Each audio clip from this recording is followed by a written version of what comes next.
వైనాడ్ పేరు ఎత్తితేనే కన్నీటి సముద్రం కళ్ళ ముందు కదలాడుతుంది. ఈ పరిస్థితి ఎవరికీ రాకూడదు. ఈ ఘటన తెలిస్తేనే గుండె జల్లుమంటుంది.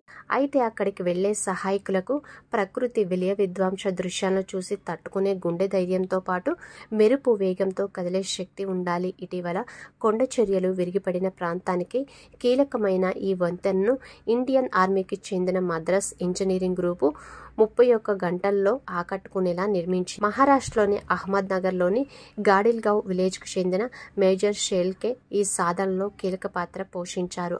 ఆమె నాయకత్వం మరియు ఆమె 70 మంది సభ్యుల బృందంతో కలిసి కనికరం లేని ప్రయత్నం చేసి శిథిలాలు మరియు వేగంగా ప్రవహించే నదితో సహా ముఖ్యమైన సవాళ్లను అధిగమించింది. ఆ శక్తి ఎవరు ఏంటో చూద్దాం. ఆ శక్తి ఆర్మీ మేజర్ సీత అశోక్ షేల్కేలో నిండుగా కనిపించింది. అందుకే సామాన్య ప్రజల నుంచి రిటైర్డ్ ఆర్మీ అధికారుల వరకు సీతను ప్రశంసిస్తున్నారు.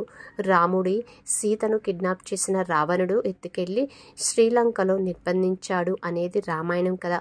సీతను కాపాడడం కోసం రాముడు కట్టిన రామసేతు గురించి విన్నాం. కానీ ఇప్పుడు సీతే ప్రజల్ని కాపాడేందుకు ఉరకలేస్తున్న వరద మీద వారధి కట్టింది. అలాగని ఇదేమీ రామాయణ గాథ కాదు. కేరళ కొండ చర్యలు బాధితులను రక్షించేందుకు భారత సైన్యాధికారి మేజర్ సీతా షేల్కే చేసిన కృషి. అందుకే ఆమె పేరు మారుమోగుతుంది.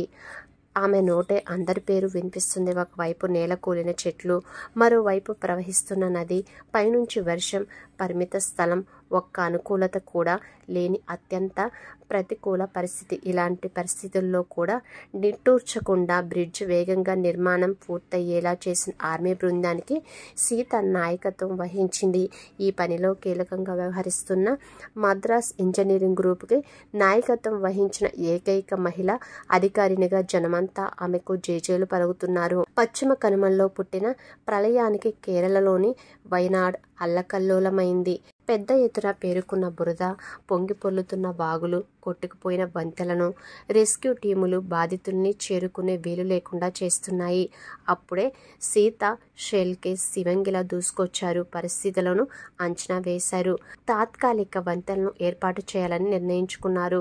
వీటిని నిర్మించేందుకు సీత ఆధ్వర్యంలోని ఆర్మీకి చెందిన మద్రాస్ ఇంజనీరింగ్ గ్రూప్ పనిలోని దిగింది.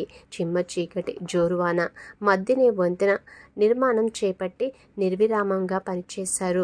జూలై 31 రాత్రి 9 గంటలకు ప్రారంభించి మర్నాడు సాయంత్రం 5:30 కల్లా వంతెన పూర్తి చేసేశారు. 24 టన్నుల సామర్థ్యంతో 190 అడుగుల పొడవైన వంతెనను అంత త్వరగా నిర్మించడం అంటే సులువేం కాదు. పైగా ప్రతికూల వాతావరణం. ఈ సమయంలో సీత అసాధారణ నాయకత్వ నైపుణ్యాలను ప్రదర్శించారు. అందుకే ఆమెను సోషల్ మీడియా సూపర్ హీరోగా కీర్తిస్తుంది. ఈ బెయిలీ వంతెన నిర్మాణం ప్రభావిత ప్రాంతాల్లో సహాయక చర్యల కార్యకలాపాల్లో కీలకమైన అడుగులు వేయడానికి సహాయపడుతుంది. జాడలేని బాధితులను గుర్తించే వీలు కూడా కలుగుతుంది.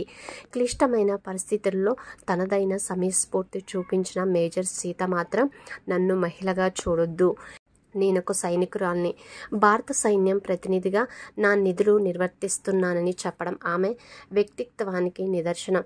బెంగళూరులోని మద్రాస్ ఇంజనీరింగ్ గ్రూప్లోని మేజర్ సీత షేల్కే ఏకైక మహిళాధికారి. ఆ బృందాన్నే మద్రాస్ సాపర్స్గా పిలుస్తారు. ఈ ఇంజనీరింగ్ యూనిట్ సైన్యం కోసం మార్గాలను క్లియర్ చేయడం, వంతెనలు నిర్మించడం, యుద్ధ సమయంలో ల్యాండ్ మైన్లను గుర్తించడం వంటివి చేస్తుంది. అంతేకాదు ప్రకృతి వైపరీత్యాల సమయంలో రెస్క్యూ ఆపరేషన్లలోనూ భాగమవుతారు. సీతది మహారాష్ట్రంలోని గాడిల్గావ్. తండ్రి అశోక్ బిజాజీ షేల్కే న్యాయవాది. మెకానికల్ ఇంజనీరింగ్ చేసిన సీత IPS కావాలనుకున్నారు. సరైన మార్గదర్శకత్వం లేక ఆ లక్ష్యం చేరలేకపోయారు. దాంతో భారత సైన్యంలో చేరడంపై దృష్టి సారించింది. 2 సార్లు సశస్త్ర సీమాబల్ పరీక్షల్లో విఫలమయ్యారు. అయినా నిరుత్సాహపడకుండా పట్టుదలతో 3వ ప్రయత్నంలో ఉత్తీర్ణత సాధించారు. ఆపై చెన్నైలోని ఆఫీసర్స్ ట్రైనింగ్ అకాడమీలో శిక్షణ పూర్తి చేసుకొని 2012లో సైన్యంలో చేరారు. శారీరక బలహీనతలు, మానసిక ఉద్వేగాలు, ప్రతికూల పరిస్థితులను తట్టుకొని మగవారికి ధీటుగా మహిళలు రాణించగలడనడానికి మేజర్ సీత షేల్కే సరైన ఉదాహరణ. మహిళ కదా, ఇది రిస్క్ జాబ్ కదని ఎంతోమంది సీతతో అనేవాళ్ళు. అయినా సీత వెనక్కి తగ్గలేదు. రిస్క్ లేనిది ఎక్కడ అనేది ఆమె నోటి నుంచి వేగంగా వచ్చే మాట. రిస్క్ తీసుకోకపోవడం కూడా పెద్ద రిస్కే అనుకునే సీత అశోక్ షెల్కే ఎన్నో రెస్క్యూ ఆపరేషన్లలో ధైర్యంగా పాల్గొంది. నిద్ర, తిండి, నీళ్లు ఇలాంటివేమీ పట్టించుకోకుండా పనిచేసింది. మగవాళ్ళు ఎంత కష్టమైన పనైనా చేస్తారు. మహిళలకు కష్టమనే మాట ఆమె ముందు నిలిచేది కాదు. వాయనాడ్లో సహాయ నిర్మాణ కార్యక్రమాలలో తమ బృందంతో కలిసి నాన్ స్టాప్గా పనిచేస్తున్న సీత మోములో అలసట కనిపించదు. రాకెట్ వేగంతో పనిచేయాలన్న తపన తప్ప. ఈమె గురించి చెప్పుకోవాలంటే ఇలా చాలా ఉన్నాయి.